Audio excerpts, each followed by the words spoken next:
Στον κόσμο της τεχνολογίας, οι μηχανές δεν είναι απλώς εργαλεία που ακολουθούν εντολές. Σήμερα, πολλές από αυτές μπορούν να μαθαίνουν και να βελτιώνονται με την πάροδο του χρόνου. Αλλά πώς είναι δυνατόν μια μηχανή να μαθαίνει? Πώς καταφέρνει να καταλαβαίνει, να προβλέπει και να παίρνει αποφάσεις? Ας το ανακαλύψουμε. Οι μηχανές μαθαίνουν με τρόπους που μοιάζουν με το πώς οι άνθρωποι μαθαίνουν.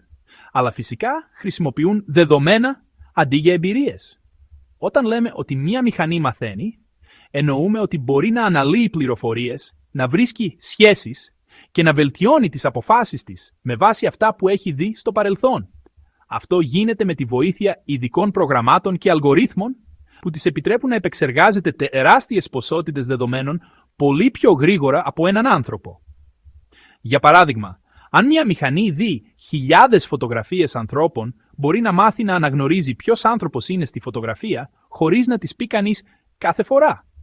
Αυτή η διαδικασία ονομάζεται μηχανική μάθηση και είναι η βάση της τεχνητής νοημοσύνης.